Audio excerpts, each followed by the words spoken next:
Hi, welcome back to another episode of SEO on Air.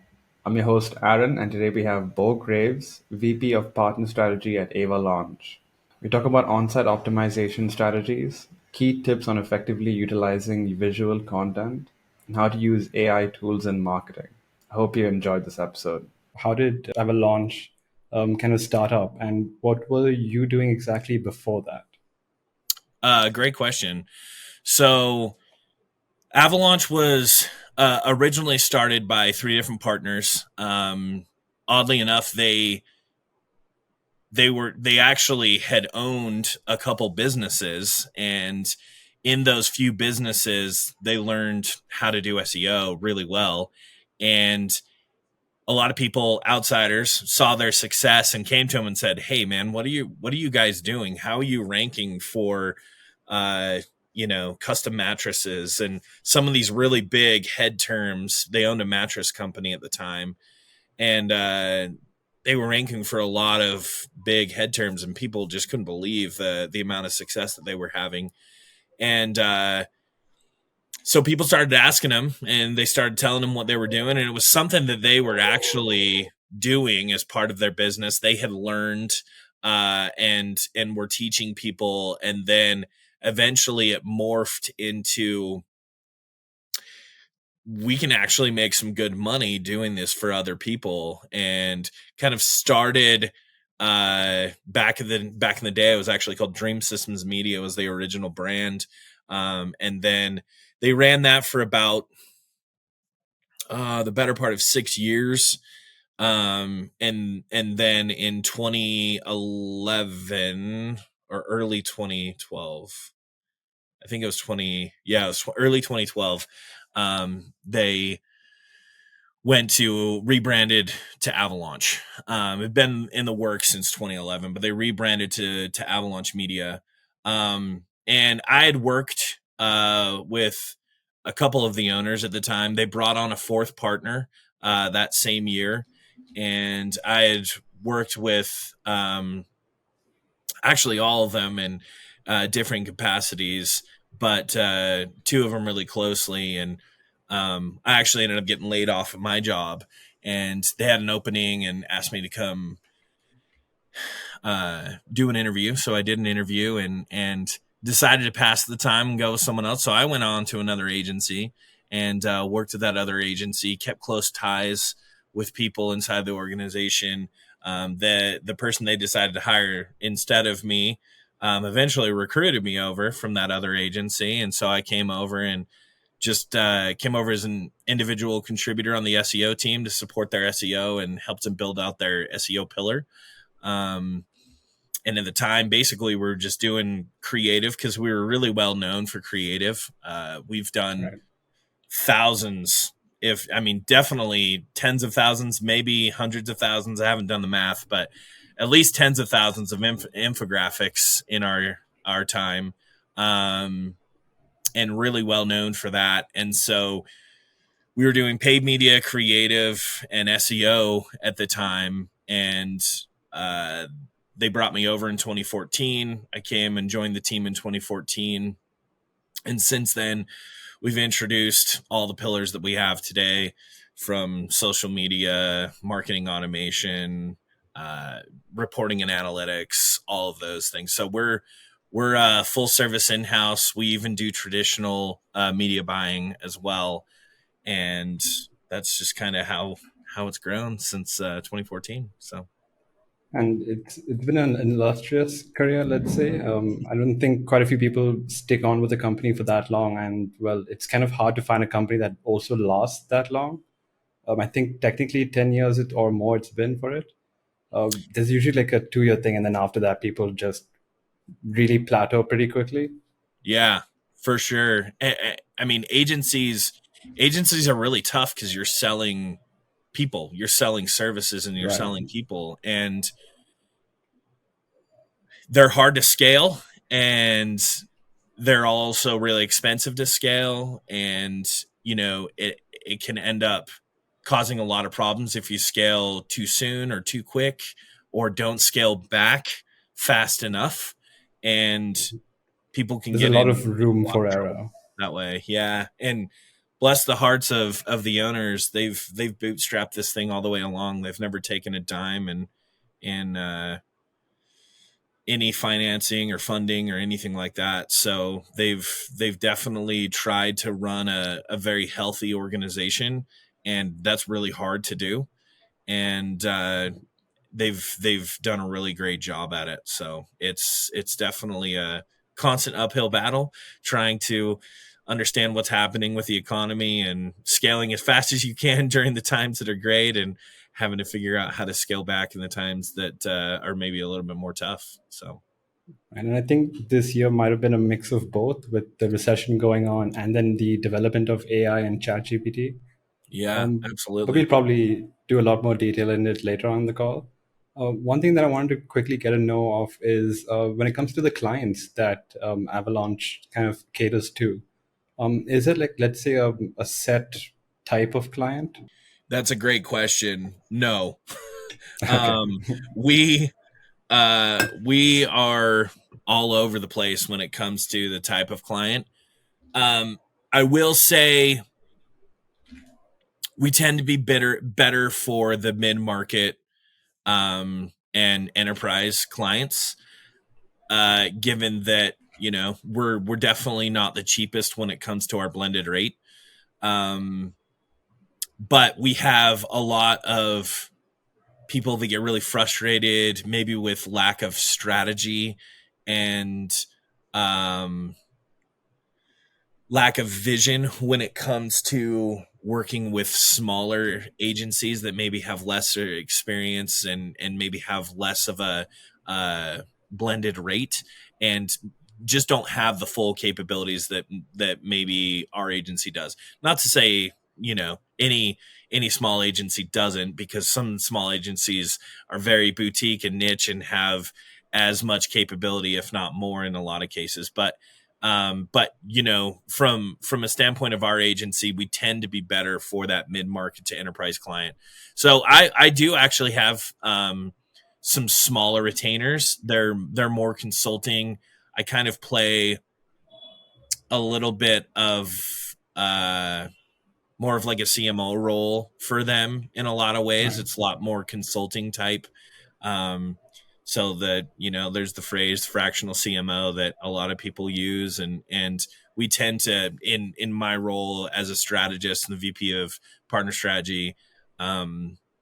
That's what we do, is we try to play a little bit of that role, not to replace a CMO, but if we have Right. a client that doesn't have maybe that C-suite level marketing experience and knowledge on their end, we can play that role. And for the clients that certainly are capable of playing that role, we play the role of fulfilling their vision and giving pushback on our subject matter expertise, if you will, Right. and try and support them in the ways that they need and see fit. So So I am the business owner of. I've kind of used this name quite a few times. I'll try changing it.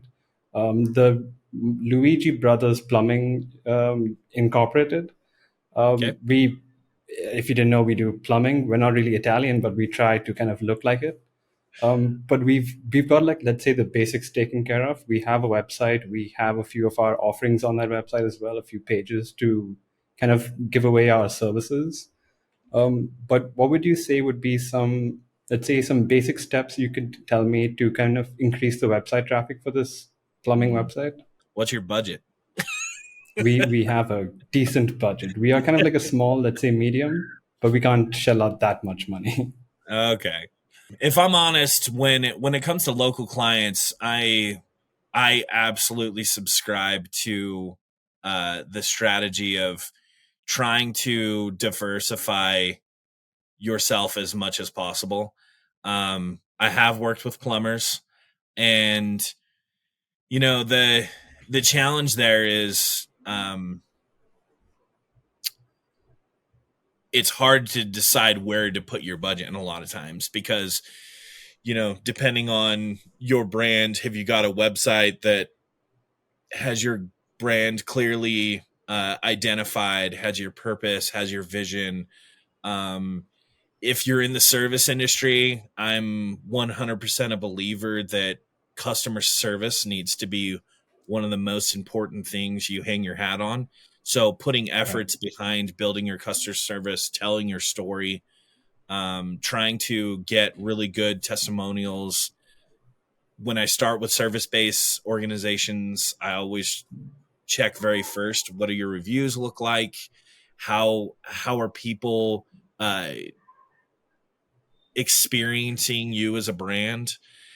Do we need to do anything to clean up anything there? Do we need to build reviews? Do you have no reviews? What does your review profile look like? Are you Right. only on Google, or are you diversified more than that? Um, and then we start to work into, all right, what's your growth strategy? Are you doing content marketing? Are you doing social media how to's to support people? Are you have you got any kind of content marketing plan at all? Then we start to get into, all right, what does it look like on your paid strategy? Are you doing local service ads? Local service ads are a great value in a lot of ways because you only pay per lead, so there's a lot of benefits there.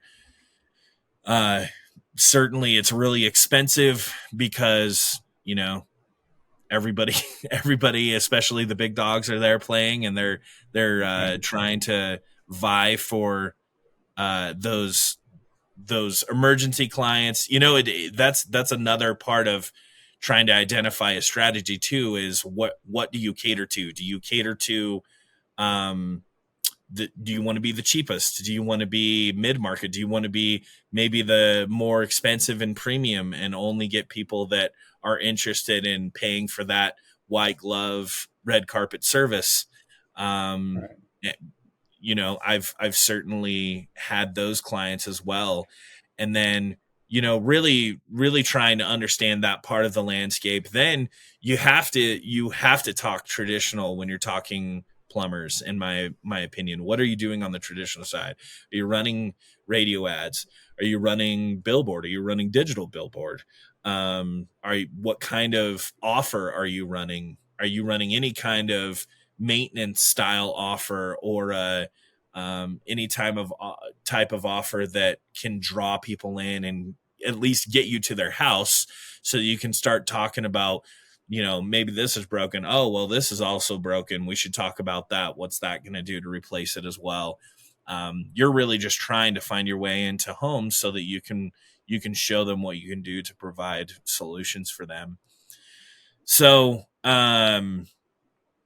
yeah, from that strategy, you're there's so many things that you're trying to understand. And we the very first thing that we start with our partners is we try to understand what their goals are. What are you trying to accomplish this year? What are you trying to do next year? What are you trying to do in 5 years? And understand what that growth trajectory looks like. In some years, you're just trying to stay afloat, right? In other Right. Just years, trying to you've got survive. to, yeah, exactly. In other years, you can do no bad, and you're trying to grow as fast as possible. And so, it depends on them as an organization. Some have that they have that mentality and that appetite to want to grow as fast as possible, and some are like, man, I just want to stay steady. Slow and steady wins the race, right?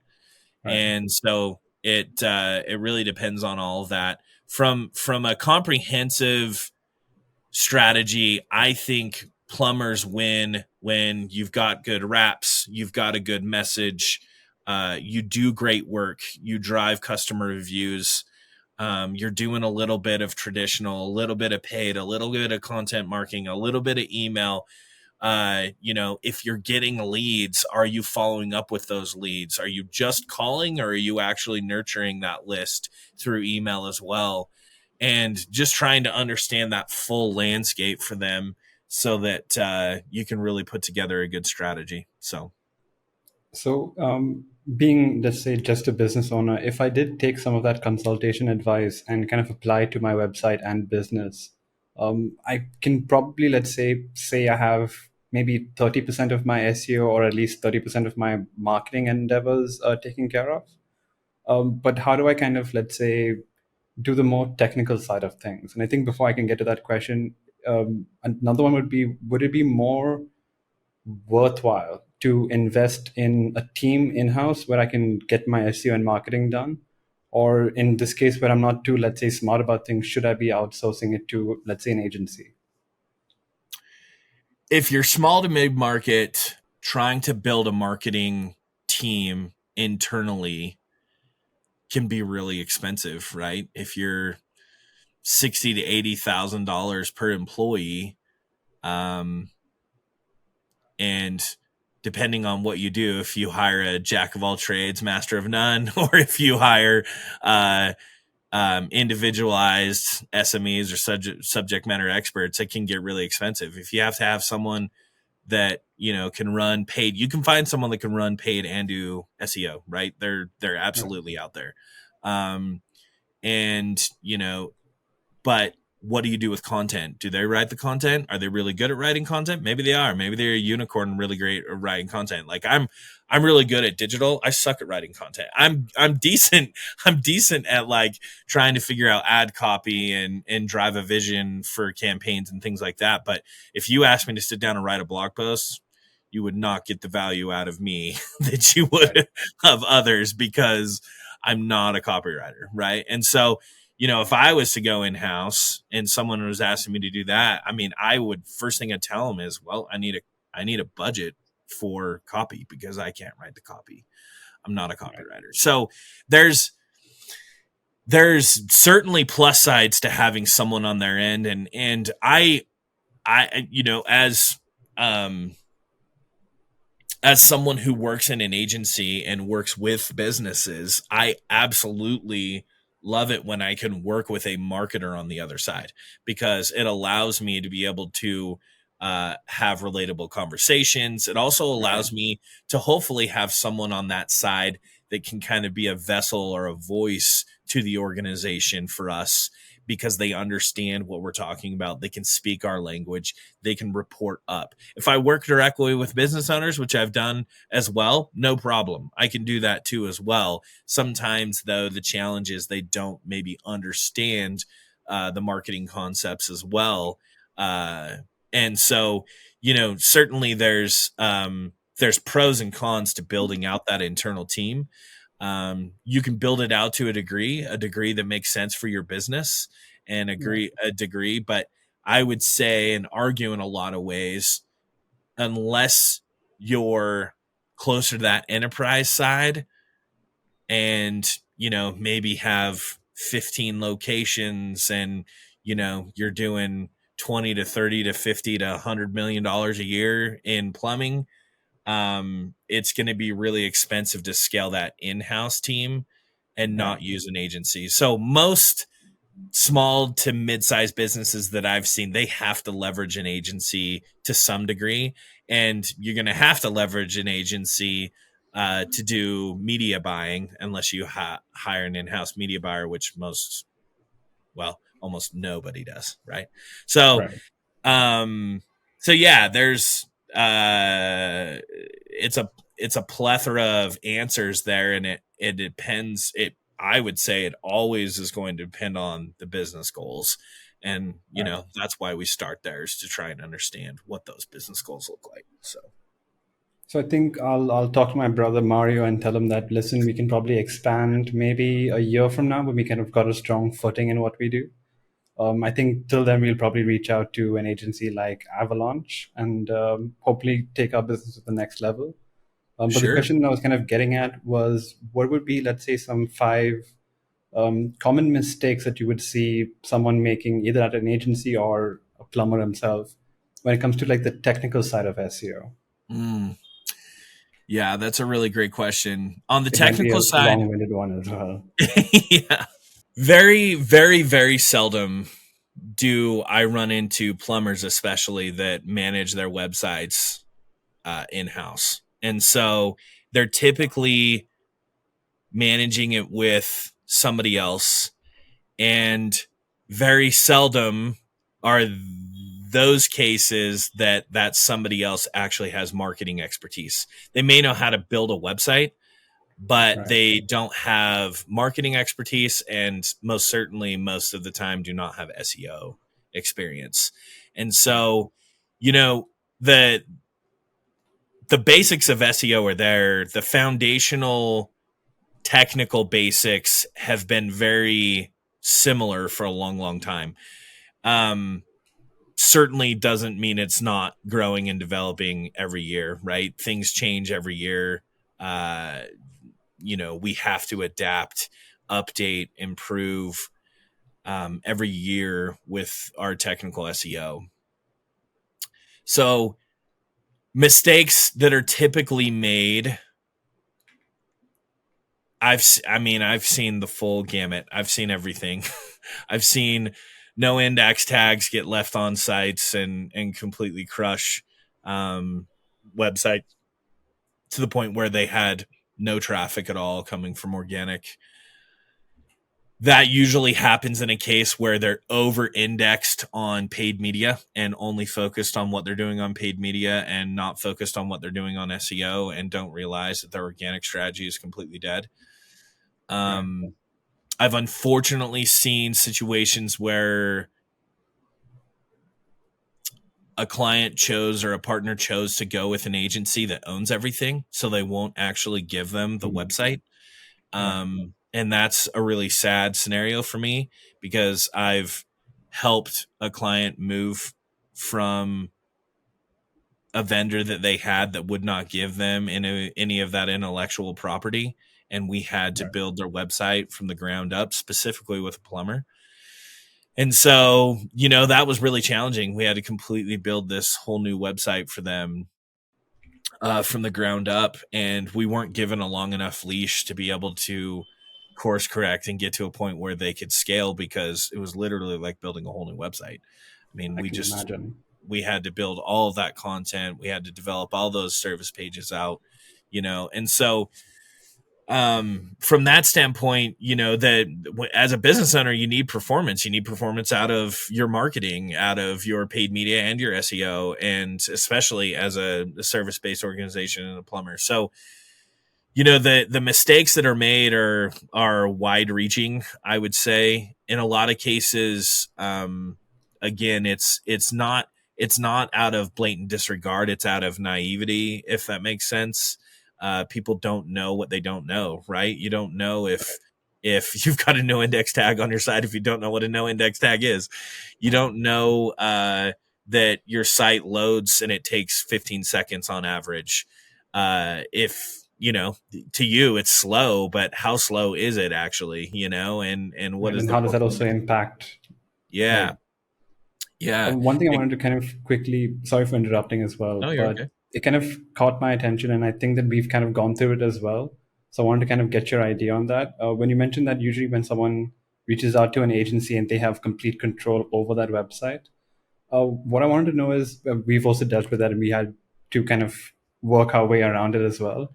But when situations like that happen, how do you kind of avoid that from happening? Do you just have a more comprehensive chat with that agency? Or what would I be like the tried. red flags? Right. I tried. They told me that the code that was inside of their site is their intellectual property to help organizations be able to scale and grow, and that's like their USP, if you will. Right. And so they would not at all give them the right to that. They allowed us to be able to scrape the content, so we went through and scraped the Pretty front much end everything. wording. A lot of it was pretty garbage, so we had to rewrite most of it. But yeah, I certainly tried to have a conversation with them to figure out how to not have such a jarring impact to the organization. And unfortunately, our point of contact inherited that situation, right? She didn't Right. she didn't opt into that situation. She inherited that situation. And so we tried to work with her as much as possible to work through that. But they're definitely out there. There's agencies, I won't mention names, but there's one that's pretty large that does that absolutely as that's their USP is also that they own and control everything. But if you try to migrate from them, you lose everything, and that's to me really devastating as an organization. If you're going to stick with that agency forever and they're doing Then, great work, yeah, then great. But if you ever want to change, you lose everything, and that to me is such a bummer. I mean, not even just the website. You lose all ad control, all history that's built up inside of those ads, and that's hard to overcome in a lot of cases. They may have been getting or seeing a really great cost per lead or cost per acquisition, and that all that history is completely gone when you have to start over. like when you are talking to an agency, let's say, what are some questions that you can ask to kind of make sure you know you're not getting into the wrong type of deal? Oh yeah, number one, and we actually have this in all of our contracts. We completely stay it in our SOWs. But number one is, do I own all of the intellectual property that you create for me? And that's it. Do I Nice. own access to all of my accounts? Do I own access to all of the content that you create? If the answer is no, run. I mean, Pretty much. unless you're ready to commit to them for the rest of your brand career, and if that means that you're trying to scale and sell in 5 years, then fine, I guess. If that's what you want to do, if you believe in their pitch and their strategy and their methodology, and you've talked to enough people that have convinced you that you're going to fall into that same boat, and you're going to see scaling efforts that get you to a point where you're able to sell and move on and take your cut, then fine. I guess that's an option. But just know, like, walking into that, you lose everything. If you ever want to move away from that agency, you're starting over completely on a digital side. And to me, in 2023 going into 2024, digital isn't everything, but it's a good chunk of it, and it's got to Right. be one of the most important business decisions you make is like protecting that intellectual property that you put into it. If you just take on average that you're spending $120,000 a year in advertising, and for a plumber, that's pretty conservative. And Right. so if you're spending $120,000 in advertising over 10 years, you've spent $1.2 million just in advertising efforts. You want to protect that $1.2 million that you just put into it. And in my mind, it's like making a decision to go with an agency that owns everything is a really bad one. So So the question that I'm going to ask is, let's take it the other way around. If you were the agency and I asked you those questions that you told me, how exactly would you answer each of those questions? okay, I might butcher how all of the questions, but I'll go with the ones that I answered.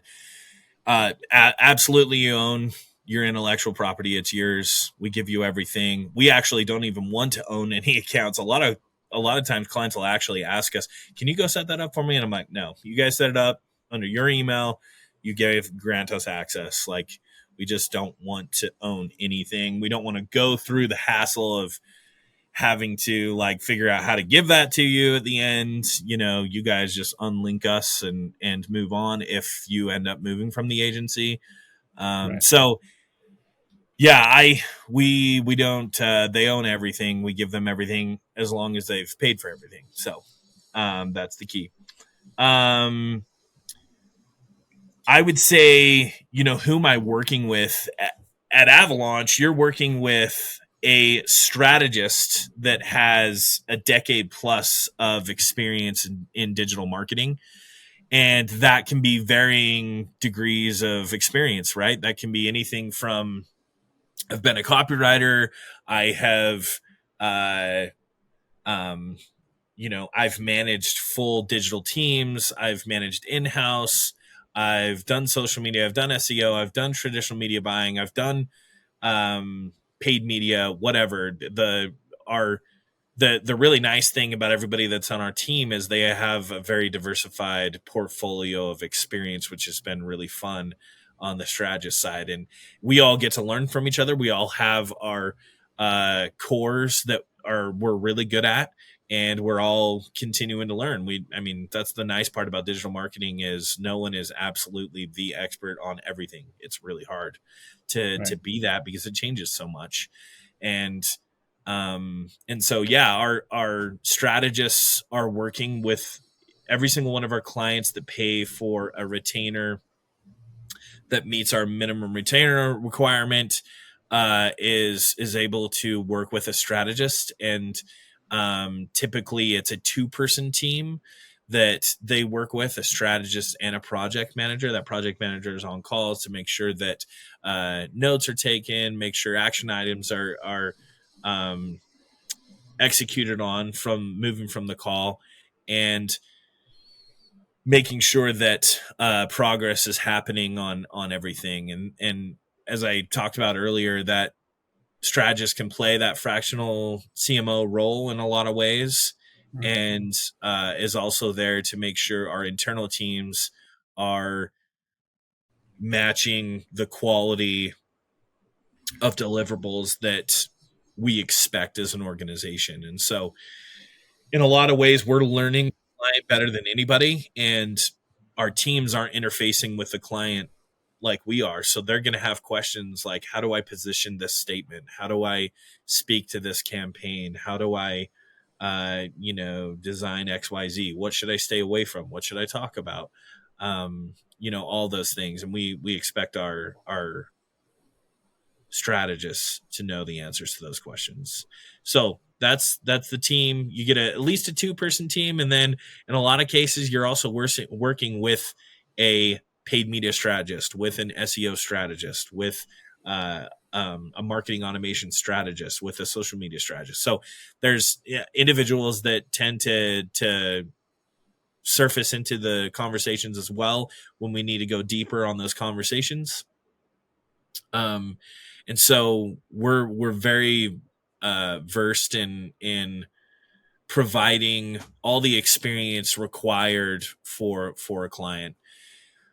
When someone asks how we track and measure, we run off of the OKR framework. I don't know if you're familiar with that, but Let's say we I'm build. not. You're not. So OKR stands for objectives and key results. And objectives and key results are chosen at the beginning of each quarter. We collaborate with our clients to decide what are the objectives that we want to execute on. Typically, the objectives, although you may have new objectives come and go, typically objectives stay for more than just a quarter. It's an objective for the year, like driving organic revenue, driving paid media revenue, increasing revenue overall, and then key results based on channel. It doesn't necessarily, the objective doesn't have to be channel based necessarily. And so we try to understand what the objectives are, and then we put measurable key results to those objectives to understand impact. Are we growing? Are we seeing results that we should be? Are we seeing leading indicators that are proving towards the success of our campaigns? And so we always try to put that plan together with our clients and collaborate best on their goals. So they tell us what their goals are for the year, and we back into objectives and key results for that, and put together a strategy and tactical initiatives that allow us to be able to meet those goals and objectives. And I think I kind of messed it up, but you were also mainly tracking each step of the way as well to kind of, when you do get to the end stage, you have everything you need and how you kind of got to that point as well. Yes, absolutely. Yeah, we track all the way through. We ask for approvals all the way throughout our process. We don't ever want to publish a piece of content that hasn't been approved by a client. We're always making sure that they understand what the campaigns are, what the messaging is, making sure that we're on point to the personas that we're targeting and the audiences that we're targeting. And so yeah, they're in the middle of approval phase all the way through, and we have to have approval before we deploy. So If I give you 30 seconds to do like a whole plug for yourself, how exactly would you do that? I'm Beau Graves. I work with Avalaunch Media. We are a full service agency in Lehi, Utah. Have the opportunity to work with some of the best minds in the industry, some of the best brands, and I'm so grateful for the opportunity I have to be able to support them. Avalaunch Media, it has really given me a path and career to be able to grow and develop, and I also feel like we reciprocate that same vision and strategy for our clients. And I have the opportunity of being able to work with partners that I just started with this year, and I've got a partner that I'm closing in on 9 years with.